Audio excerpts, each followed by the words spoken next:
stone in the heart of a star, fused from lighter elements in fires hotter than any forge. Creation beyond any alchemist's dream. Stars died and exploded, casting their creations into the dark. In time, some of that matter gathered again, becoming something new, like the world you live on.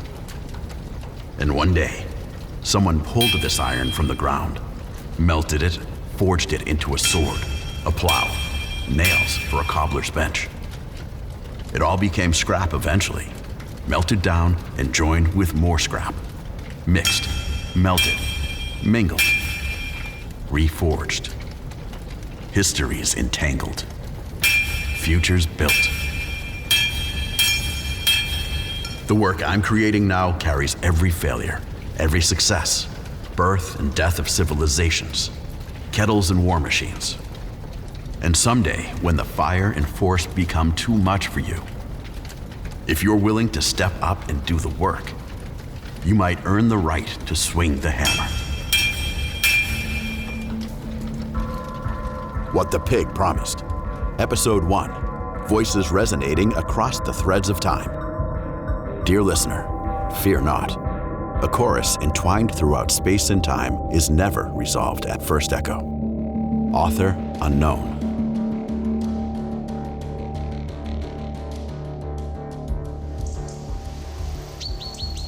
I have visited you here every year on our anniversary. God's 14 years. Usually, Sara and I sit together by your headstone. I tell her about you, your curly red hair we could never tame, and that smile that never failed to tame me. I think of her as our child because I like to believe you made one of your crazy deals, this time with the universe, to bring her and me together. That would be you. Caring for Sara is the only thing that lit my darkness and kept me from following you into the heavens. Today, I am here alone. And surprise, it isn't even our anniversary. This week marks 12 years since she arrived. We're calling it her 18th birthday. I wanted to tell you more about her. I assume you already know, but what do you know, Richard? You would have loved her. From the start, she was all quiet eyes and steady hands, watching everything. A week or so after she came to us, one of the chapel cats had a litter. We went to adopt one. There were only 3 left. She gathered all 3 against her chest and said they were family.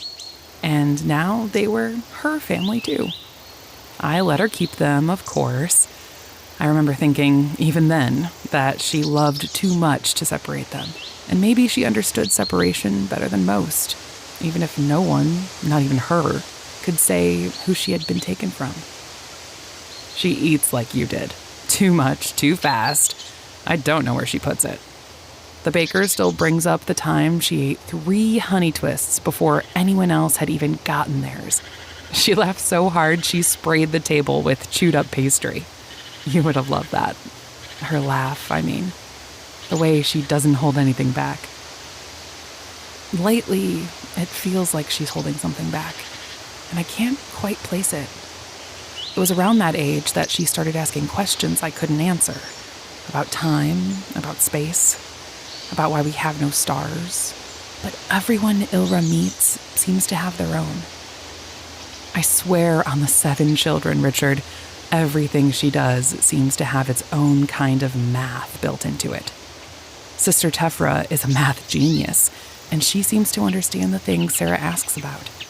So I brought her to the chapel, hoping someone who spoke her language could give her the answers I couldn't. She did. Sara has been studying under Tefra ever since. I hope it was the right thing to do. She has always been fascinated by how things are made and how they become part of something new. When she was about 9, she told me once that the iron in a nail might hold pieces of a ship, and a sword, and another nail. She said it like she could see it happening right there in her hands. She was 9 years old, Richard. 9. I'm worried about her, our daughter. Sometimes I find her staring at a candle, a flower, anything really. When she snaps to, sometimes she's emotional, angry, sad, happy. But she says she doesn't know why. She doesn't remember anything at all. She spends so much time training with Sister Tefra. And yes, she's still odd. Like you said, she is preparing for something big. Whatever it is. Let's hope it never happens. But Sara has learned so much about things I can't even imagine. She asked me to keep this a secret, but I feel like you won't tell anyone. She found a hidden library in the chapel. She said it looked like someone had tucked the door away and had forgotten to remember it for decades, maybe more. She said the library is filled with books about math magic, old science. Richard, there are books about time travel, actual time travel. Doesn't it seem odd that she is so fascinated with these things? She is the only person the moment has ever given us. She is smart and creative beyond anything you've seen. And Tefra. Sometimes I think it wasn't really my idea for her to study with Tefra. And lately, I'm not sure if that should comfort or scare me. My name is Ivra Went. I am the village chronicler and seamstress. What follows is the introduction to the Stitched Sky, an assembly of celestial testimonies. These pages are mine, ink and thread. We have no stars in our sky. Others do, and some who pass through Gratch Hollow tell stories about skies thick with constellations. Their names learned like lullabies.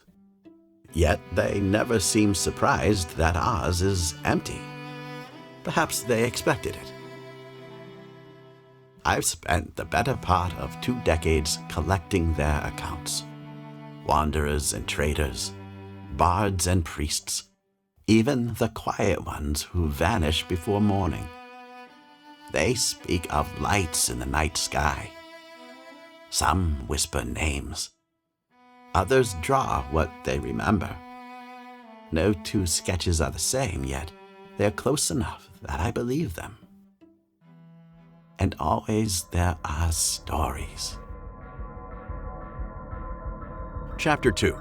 The Tale of the First Time I Died. As over-dramatized by the stranger. You prefer the hero voice for my final performance, yeah? Then the hero voice you shall have. Let my story reverberate this chamber with its weird purple glow, and give the tale of my untimely demise the drama it deserves. You're still paying me in silver, yes? Excellent. Let me tell you the tale of the first time I died. At least as far as I knew. Honestly, coming to consciousness was the first thing I remembered at all. My life before, complete blank. No childhood, no career, nothing other than language and knowledge, if you can imagine. So the axe splitting my skull may not have been my first death at all. But given the usual mechanics of death, I would enthusiastically argue it's a strong candidate. Oh, the axe. Picture it. The itch on my scalp, pressure in my bladder, cold air against my skin, the unmistakable smell of pig shit. These are my very first memories, by the way. Well, those, and the voice taking the shape of a deathly scream. Hatred and murder were clearly its motivation.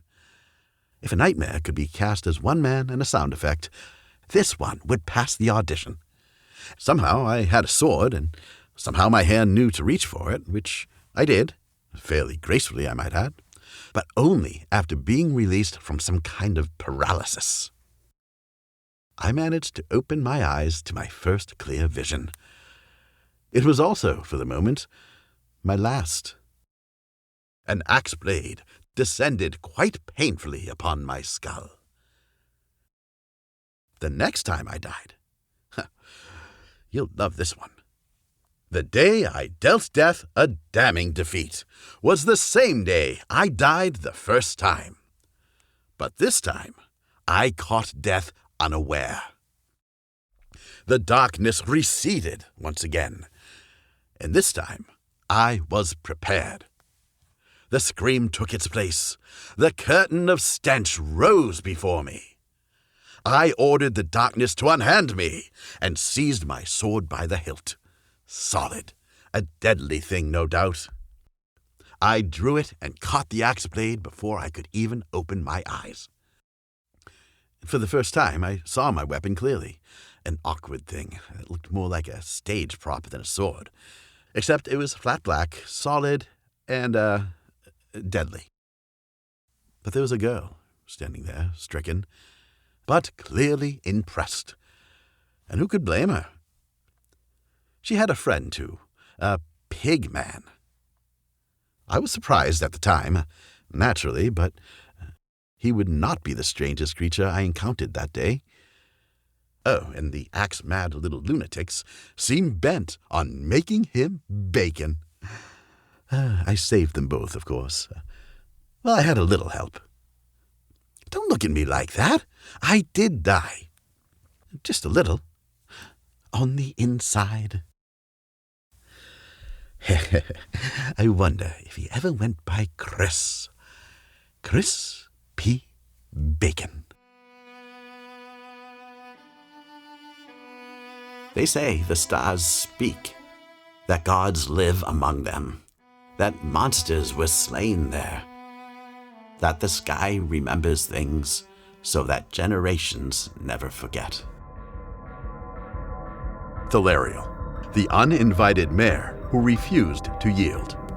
From the constellation records of the Archive of Divergence History, kept in the Missar Stoyle Cavern libraries beneath Braillith University of Mathemagics and Technomancy. A place granted is permission. A place reclaimed is power. Author unknown. Thalariel is remembered for her legendary stand. The mayor who would not bow.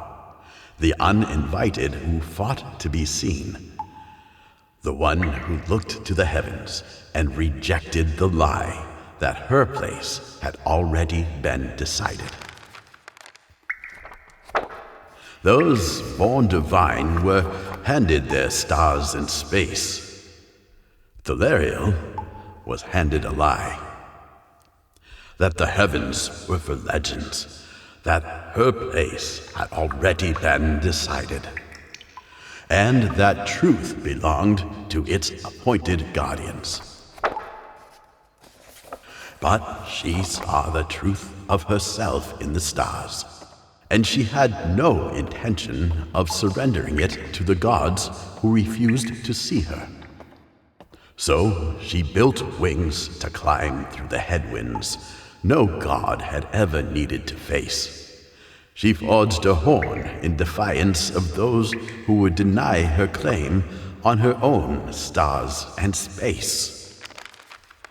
And when she claimed her sky, she challenged Valmur, the Watcher himself, and the belief that any one guardian should decide whose truth may shine and whose must be kept in darkness.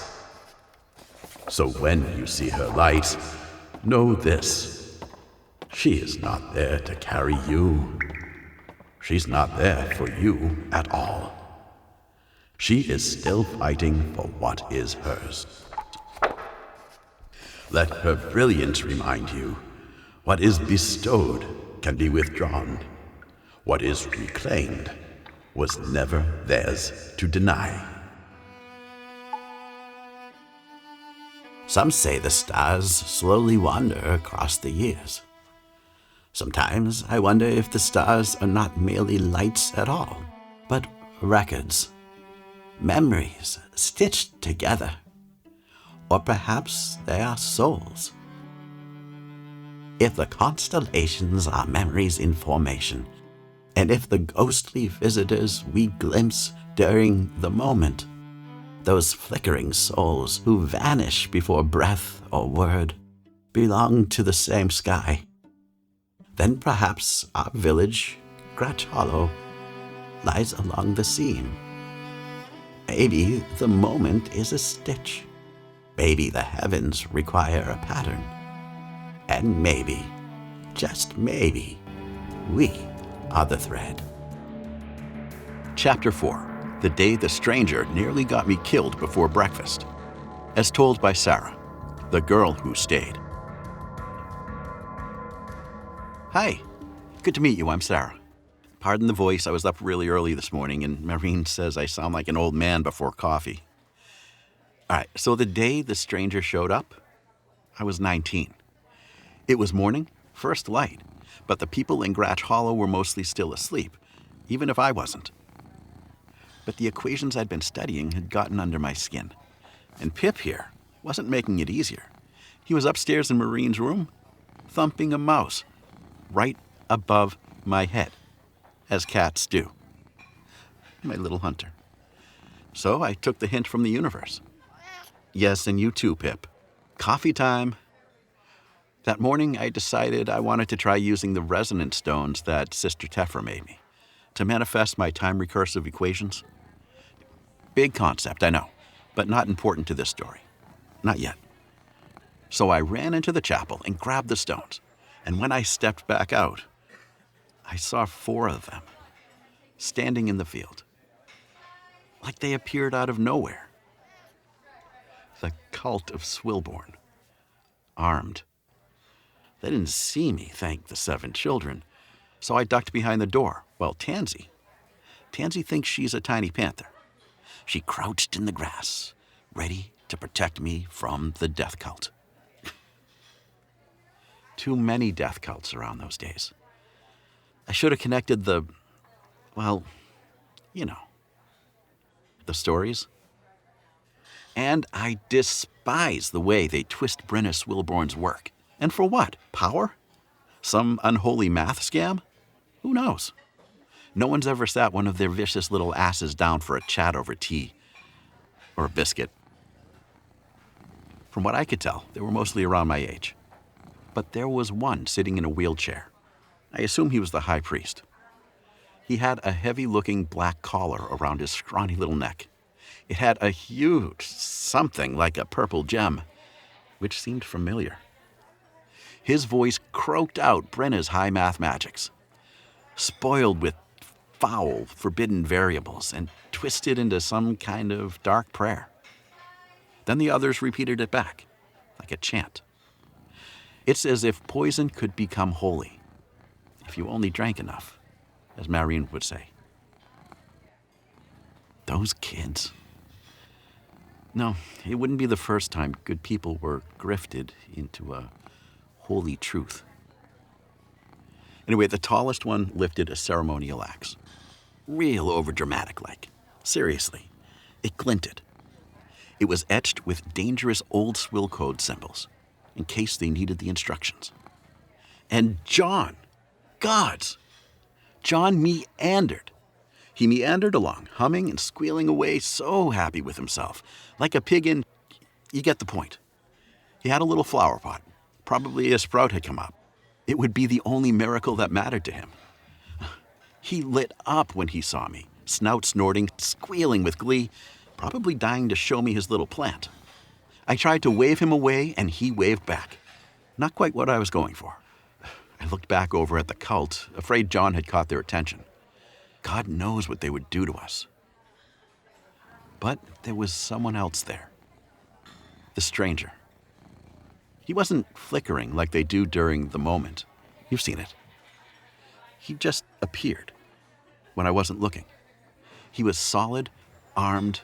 His armor looked like normal, except for the color. It's that same dull black as the high priest's collar and the walls surrounding Gratch Hollow.